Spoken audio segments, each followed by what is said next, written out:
imagine your world. Tell every one of those girls that made it to the College World Series, hey, you're a loser if you didn't win it all. Tell the girls that make the U.S. national team, hey, you didn't win gold, so you're a loser. That's the most ridiculous thing I've ever heard. But you have to be able to grow for the long run, right? I mean, all these All-Americans, all these elite pitchers, they were not perfect at everything they did. Hope their parents gave them grace to say, that's okay. Did you try to do, was it better than last time? And you just take these little baby steps. You keep competing, you keep fighting, but you still have to grow.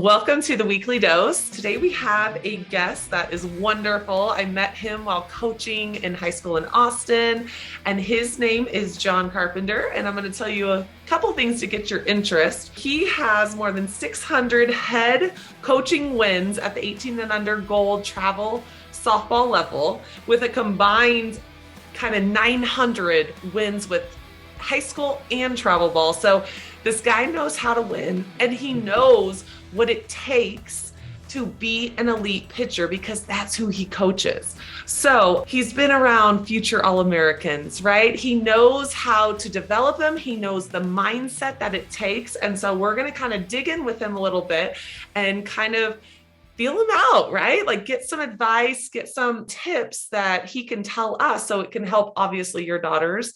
And we'll touch on specifically with the pitchers a little bit. But so tell us a couple more things that I didn't share that's important. I know it's hard, but I know you have some that are special to you because I have some little awards that mean more than others.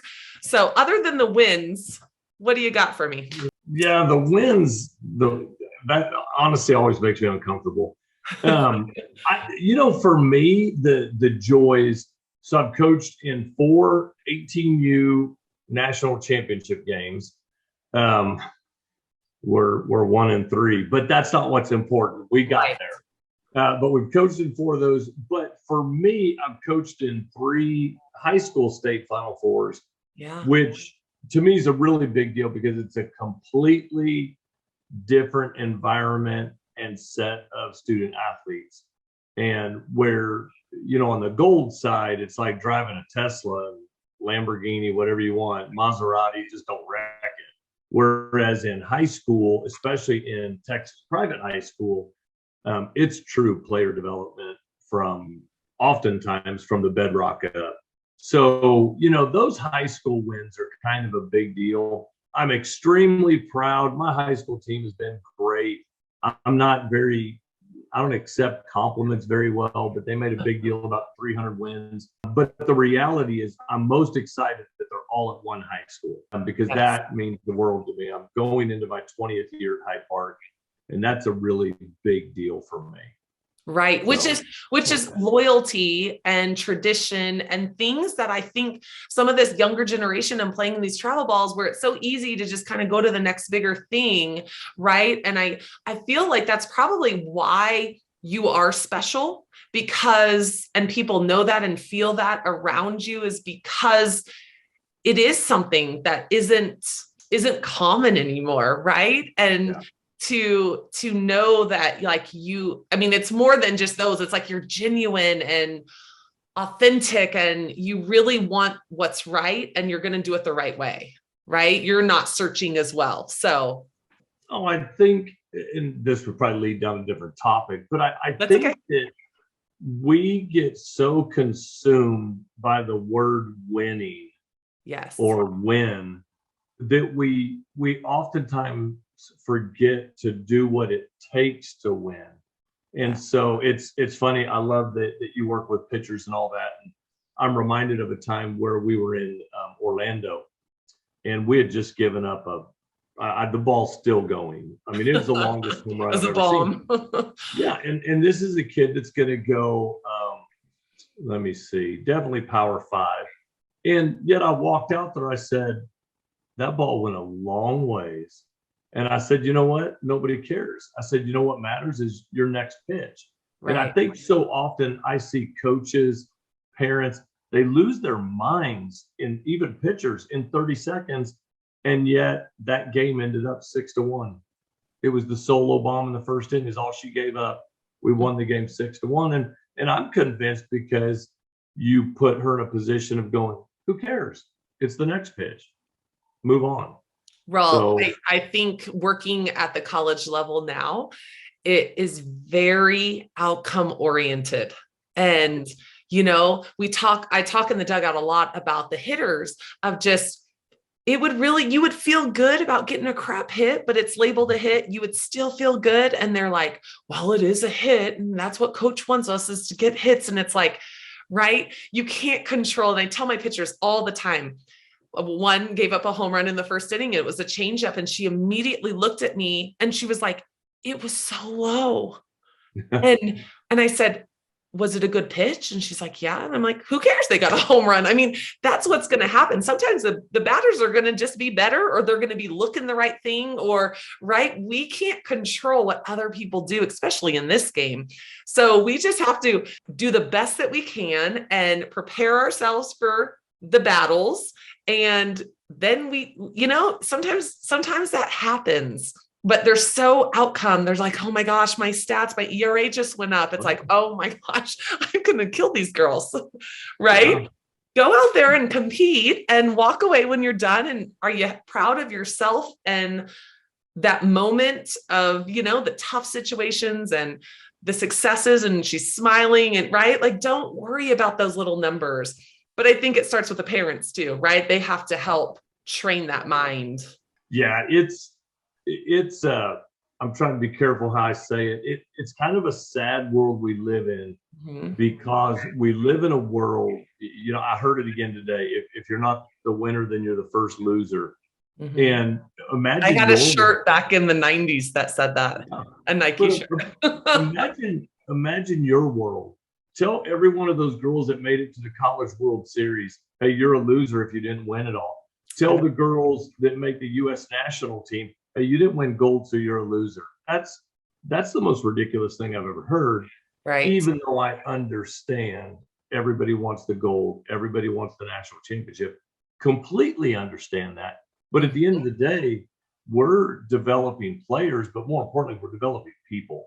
And sadly, for young women, the game oftentimes ends sooner than for men, because they've got MLB. They have so many more opportunities than our young women do. But we do have to be careful with that. And I wish parents sometimes would put it in perspective that your kid's a great kid. The athlete is extra. If you happen to get a great kid who's a great athlete, yay. But my question for every great athlete is, who is great because of you then? If you're that great of an athlete, then who are you bringing along? Who are you mentoring? Right. Because you need a team around you. So I think we do have to be careful with being outcome oriented. And I get probably taken out of context sometimes. Look, I want to beat the crap out of you every time. Don't ever doubt the fact that my passion wants to have one more run than you on the scoreboard. But the reality is, good example, we started our high school season 17-0. And I sat with my AD and he was asking me what was going on. I said, we need to lose a game. I said, I want to lose a game. I don't like undefeated, because losing games now, I think, is going to put us in a position to win a championship later. But most people don't want to have that conversation. Yeah. It's like you almost want to go through that mental where they're like, oh, that like, yes, sure. It makes sense, right? It makes sense because they're so on this high. They're so on this high, and only so many teams can stay on that high for so long.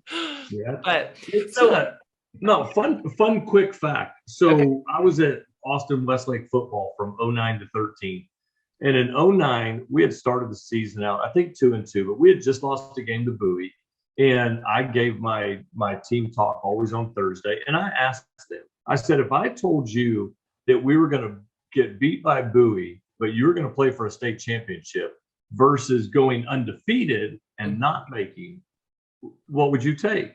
And it was interesting. That team went on to compete in the 2009 5A state championship game against Euless Trinity, but it was not my talk, but it was their response after that Bowie game that season. that propelled them. Well, it's almost like sometimes, like this is what makes you special, John, is because many coaches don't, the parents listening are like, that would never come out of our coach's mouth. Right. And that's what makes you different, is because you give that grace to the pitcher. You give that grace to the team to say, it's okay. It's okay to lose. But I mean, I know, because I've spoken with you before, that, and people have just heard, I mean, you have that passion, right? And so there's coaches out there that don't have both. And that's what makes, I think, a coach super special, and what parents need to strive to look for and take care of their daughters and their daughters' minds, especially the pitcher has a lot of pressure every game on them, because we are going to mess up and we are not perfect. And it doesn't mean my expectations drop for you. There's just a bigger understanding. And I mean, and I know there's players that love playing for you, and they would do anything to have you be their leader, and that's, to me, I've been around lots of successful coaches, Kendreas, Margie Wrights, right? Yeah. And I've been around some that don't have that it factor. And I think it is what the young athletes need these days, is the combination of both. Oh, there's a lot of coaches, even at the college. I will say we have played 30 games this year, and I have called my husband only after one to say, oh, I love that coach that we played against. Like, he had passion. I could feel his passion, and he's doing it the right way. The girls are playing hard, but they're playing classy. And it's like, he stood out in my eyes. And I think the players, when they get around you, they feel that comfort, they feel challenged, they feel encouraged, but it's something special. And I know you don't like to talk about yourself, but so I will say that, because it doesn't happen. There's a lot of coaches that go for the wins, and you can do both. You can do both. Right. Well, it's amazing how many, I don't want to say coaches, but how many programs you will see rack up wins. And when you go back and look for championships, you don't find that. Mm-hmm. You just find a whole bunch of wins. And that's fine. That's great. I understand that. But I've had several conversations recently, even at the college level. Look what happened last year with James Madison. Look what's happening this year with St. Peter's in basketball. Like, these are not, I don't want to in any way disrespect them. These are not highly recruited athletes, but I promise you this, I would bet money that the coaching staff has built the teams on relationships. And I would bet money that those coaching staffs have unbelievable passion. And here's the deal. You can't fake real. First of all, I always joke that would be an oxymoron, but you can't fake real passion. And and I think that's it. I think just be who you are. Yes. And I think players know, my husband and I talk about it all the time, is that they want truth, and they know when you're not being truthful, and there's no trust there. So I think it's that balance of like, I care for you. I want the best for you. This is how we're going to win. This is how you're going to get better. But it's like, I'm going to speak truth, because that's how you build relationships, right? I mean, it's all about them trusting you and you trusting them, and they're going to play hard for you. Well, if you're not transparent with your players, you're going to be their coach right now. If you're transparent with your players, you'll be their coach for the rest of their lives. Yes. That's so special. It's that simple. It's so special, because I have a coach like that. I have a coach that I just spoke to last night for an hour, because it's like, hey, she knows who I am, right? Coaches know that the players so well. And so, even to still go to her for advice and just wisdom is, I mean, that's the impact she has had on me. It's been 15 years since I played for her. And so it's wonderful. It's wonderful so I encourage parents to, sometimes you settle because, oh, this is the team to be on, but is this coach bringing out the best in your daughter? And, and I know that there's multiple personalities on teams. And as coach, you kind of have to be able to adapt a little bit, with that. But so you experience a lot with the recruiting process, right? On the other end, and helping these athletes get to those opportunities. And so from the pitching side, what are the coaches truly like? What do they ask you when they're interested in a pitcher? Like, what is that parents should know and pitchers should know? These kind of are the most important things. Is there anything that like you can kind of is in common with the coaches that you speak with? Well, I think one, and again, I don't want to use per se the word winning. Coaches want to see pitchers that compete. Yes. And you can see a pitcher compete 8-0, or you can really see a pitcher compete when it's 1-0 or they're down, 1 or 2 or 3. And coaches want to see competitors. They want to see the passion. 3 of the pitchers that I won't name, that I could name, one is playing somewhere down in Florida, one's playing somewhere in Mississippi, one's playing somewhere in Texas, and one finished up in Texas. When I think of those 4 girls, very fast, their names come to mind. Passion, that punk, the fist pound, the spit when you throw a bad pitch, which one of them I often told her, when you don't like the pitch, just spit. And it kind of became funny. But there's no question that collegiate coaches, high-level travel ball coaches, I guess all travel ball coaches, they want competitors. What's the difference when there's 100 kids that look just like you and they're all on their radar? So what stands out? Competitiveness is going to stand out. Leadership is going to stand out, some of which is you can physically see it on the field. Some you've got to get some background, maybe from their coaches, their high school coach. I will tell you this, I was sitting, and I won't name him, with a big time coach in the stands in Colorado. And he asked me who the parents were of, I think the kid playing third base at the time. And I pointed, they were right in front of us. And he goes, that's what I thought. He said, that kid will never play for me. Yeah. So, if we think that parenting and the family life, the home life doesn't matter, I think that's a big key. I don't know that this is fact. I guess somebody would have to chime in. I would think that coaches are looking for stability. If I recruit you to come to X university, my hope is that you'll come stay 4 years. Absolutely.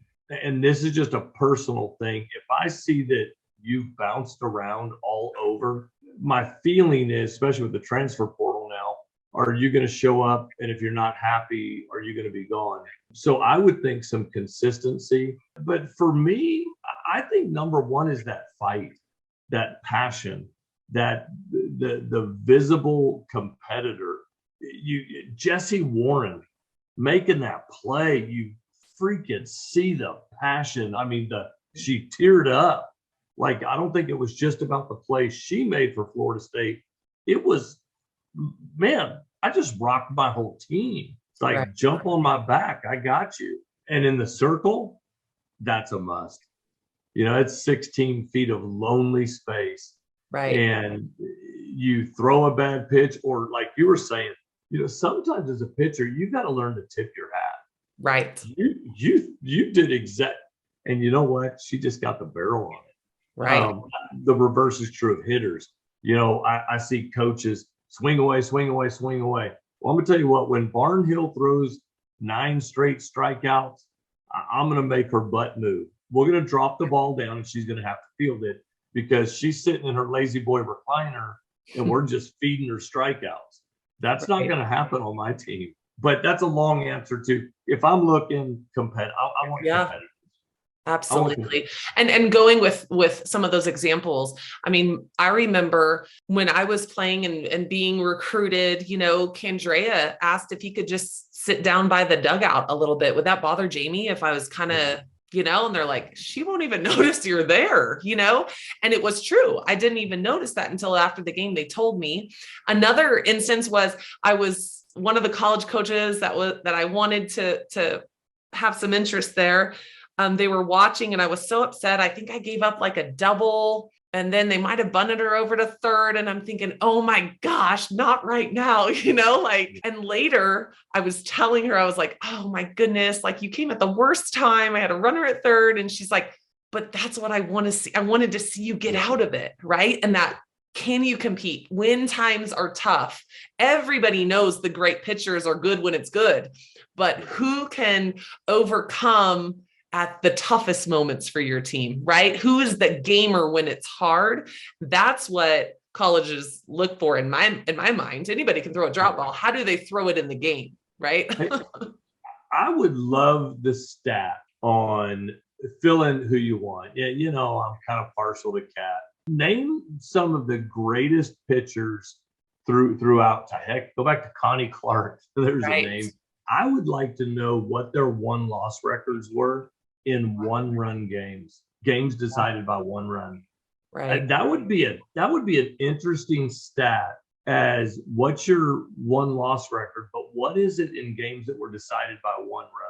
And I know the pitcher doesn't have control over that. We're not hitting today. Right. But right.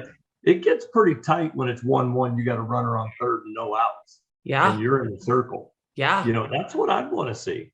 I mean, I will tell this. I don't like to talk a lot about myself, but I had just come back from a surgery. My freshman year, I redshirted, and I'm pitching the first game of the season in my freshman year, right? And so I'm kind of nervous, just how is it going to all be? My shoulder, is feeling good, but we're playing Cal. They just won the World Series the year before, so they're ranked number 1. And this umpire is giving me nothing. And so I am like, are you kidding me? If I put it on the plate, they're going to hit it. They can hit strikes. But if I put it off, they weren't aggressive. They're just like very disciplined. And so I have the record at Fresno State for 11 walks in a game, but we won by 1 run, 1-0 or 2-1. I can't remember the final score, but I remember I had runners at first and second with 1 out in the bottom of the 7th. We're up by 1. And the girl lines it right back to me to second base. And I stick out my glove and I catch it. I don't even know. It was just one of those that you're like, oh, I'll try to get it. I got it and I threw the double play at first and we won. But my hand was like, because every pitch, it was like I had to compete, right? I had to find a way and keep our team in this game. And I gave them 11 chances and we still held them. So, it's like they need you to be tough, and tough starts here. Oh yeah. Tough starts here and tough starts at home after the losses. How do the parents talk to you? Yeah. To get you mentally tough, right? To not give you the excuses. Oh, your hip was hurting. Oh, is that why you had a bad game? It's like, not in my home. Not going to happen in my home. But I struggle desperately with excuses. And we won't tonight, but I often share my upbringing and how, I have a whole lot of excuses to be a bad dad, bad husband, bad coach, because all the excuses are there that most people would go, oh, wow. But you know what? Umpires have bad days. Sometimes you don't feel well, but suck it up, Cupcake.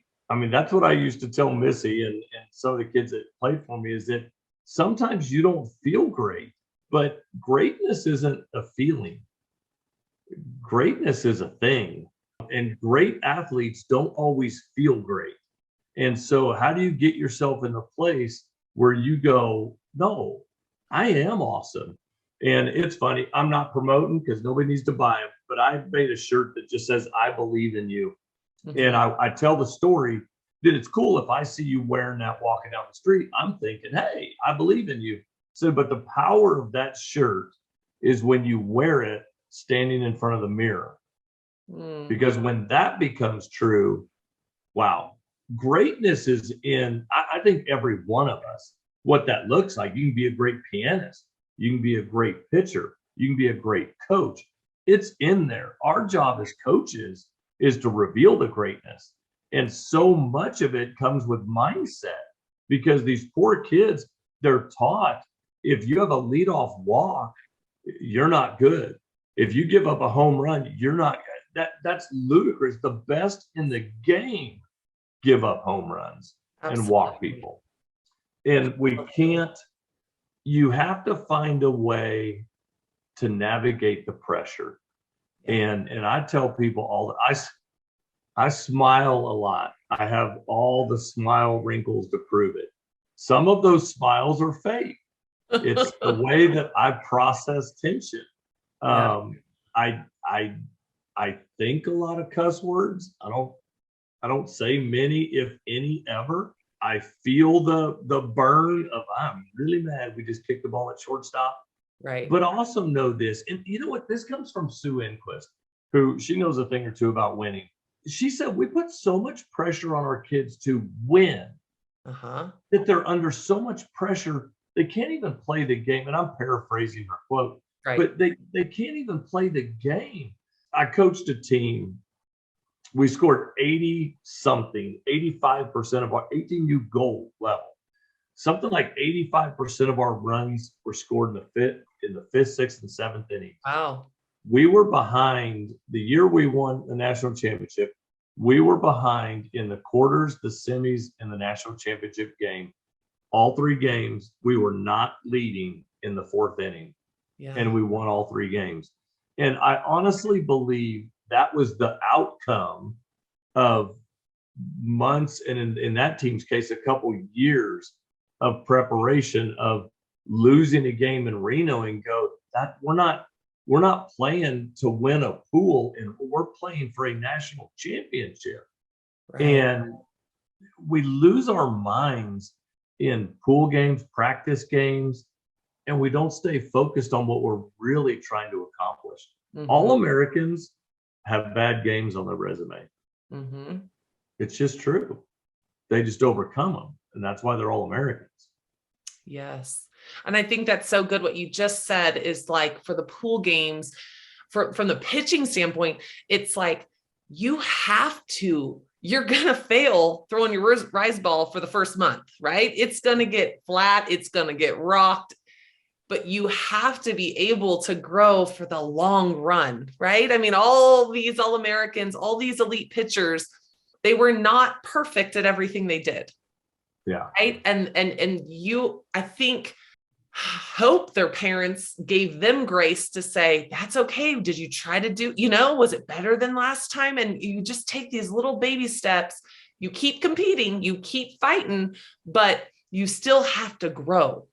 Sure. Right? Because you don't get to the end at the very top without that process. And that process has to be a safe place to fail and to grow, because we know that's how we grow, is when we learn from things. And so, I mean, when you're talking, I'm just like going back to all my, bad games in college, or, I get to the USA team and I'm thinking I have to be perfect. If not, scratch, Jamie's out, I've never in my career felt pressure until I was on the USA team, because I was always great. I always had confidence in myself, but it was like this, I didn't give myself much grace, right? Because the pressure was on, and it was fun to wear USA, and I was proud, and, but there was always that sense of like, I'm scared. I'm playing with little fear.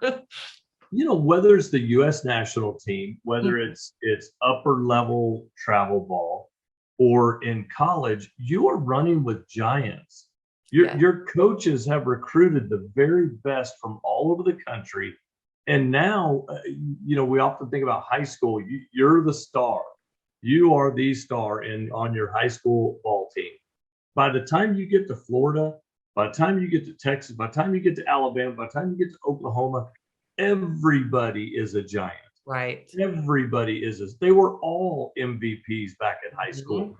And so what happens is, I think, and I wish parents would hear this and not take it personal. Parents take their child's successes and failures personally. Yes. If their child fails, they failed, and all of a sudden they feel uncomfortable and awkward sitting in the stands embarrassed. because the Yes. coach pulled my kid. I have a kid right now. I will tell you her name. It's Riley Trilachek, and she plays at Florida. And I'm telling the story for a reason. Okay. We were in Orlando, and she was pitching in front of her future coaches. And I'll just call it the way it was. Our pitching coach was gone. I was calling pitches. My brain during a game is at about 10,000 places. And I'll even own some of it, even though I think Riley would.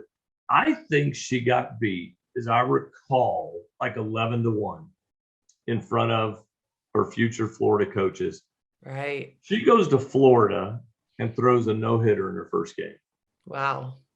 That's how, and by the way, that kid has an unbelievable family. Her mom and dad could be poster people for this is how you parent high-level athletes.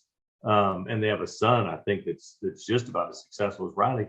But I always went back to that game because I would hear parents, well, kids don't, this is on you, Carp. Kids don't get beat like this at this level.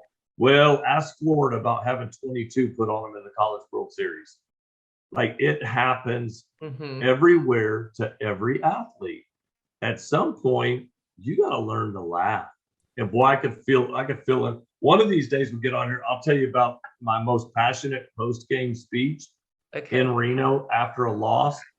And I ripped me for 10 minutes in front of my team. For 10 minutes, I was feeling whatever words you want.